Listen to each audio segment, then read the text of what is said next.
Hi friends, recently an interesting video about the history of the Feldgendarmerie was released on the channel.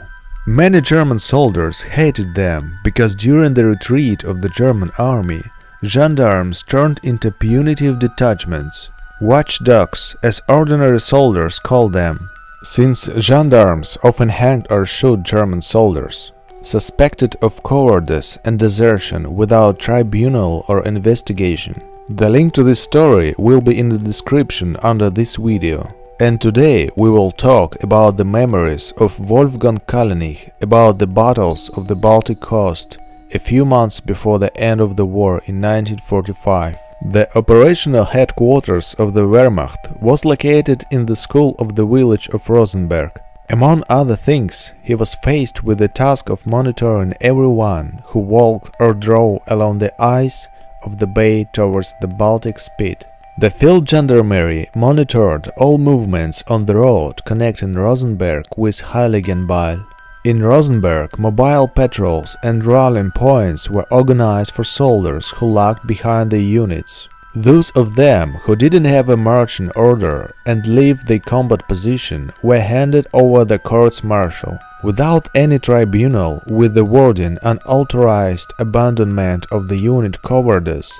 All of them without any legal proceedings were sentenced to death. One private infantryman, 19 years old, and Oberfenrich, 24 years old, from our company, were shot on March 21 in Großhoppenbruch, not far from the transformer box near the road leading to the Gnadenthal farm. What turned out later upset us so much that at first we didn't want to believe it. Hauptmann Theis of the 4th Airborne Regiment Hermann Göring demanded that the court-martial shoot both soldiers. We were not aware of all the details of this story, but we knew that both poor fellows were assigned to our anti-tank gun, which occupied a position on the State Road number 1, near the Gnadenthal farm. Oberfeldwebel died as a result of hitting the gun.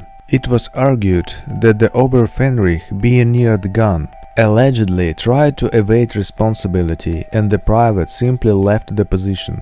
In reality, however, the responsibility had to bear our chiefs, as well as the gun commanders, and the poor fellows were simply shot by order of Captain Theis, having hung shields on their chests where it was written, "Traitor, coward." We refused to believe it.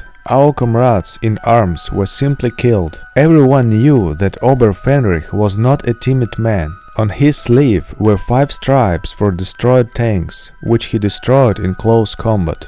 He also wore a silver wound badge. And all this shit was arranged by Hauptmann Theis. If it started to smell like fried, he was always in the rear, somewhere on the second line of defense. No one in our unit liked him. He was cunning, everything could be expected from him. And after all, no one will tell relatives how it really was. Perhaps only a short note will appear in the local newspaper. Fell in battle, a heroic death on the Eastern Front. After all, we were all not so naive as not to understand what game German officers were playing at the front, carrying out police service by patrolling.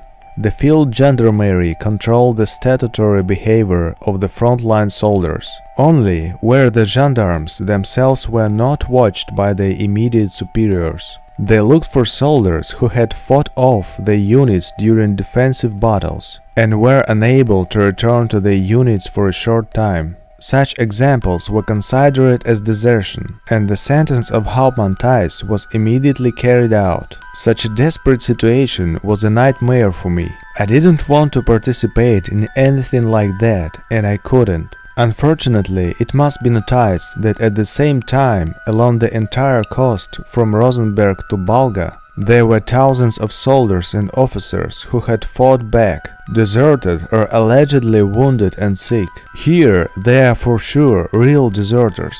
Our battle group got a little rest after the Russian attack in the area of the Gnadenthal farm. And then the signalmen who were repairing the break in the communication line near the highway number 1 informed the commander of our company that the Feldgendarmerie is looking for deserters in the Gab Dieten, which is located behind the front line. The company commander gives the order, bring these guys here, if necessary, use force. A field tribunal representative and 4 non-commissioned officers arrive at the front line. One of the watchdogs with the badges on neck start yelling at the company commander. We are the military police of the field tribunal and have unlimited powers to quickly kill the cowards. The company commander objected. There are only heroes in my unit. So everything is alright, the officer replies. And all 5 of them intend to walk back towards the freeway. But the phrase of the company commander shocked gendarmes. All 5 will stay here, said the company commander. My officers and junior commanders have died. Every man counts.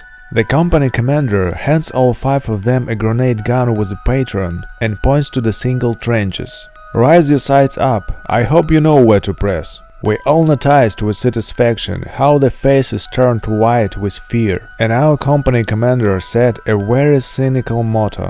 Let's enjoy the war, the world will be terrible. We are accustomed to the fact that first Soviet tanks drive through our trenches, pushing us into the ground, and then we have to repel the attacks of the infantry. Develop such a habit in yourself, said the company commander to the gendarmes.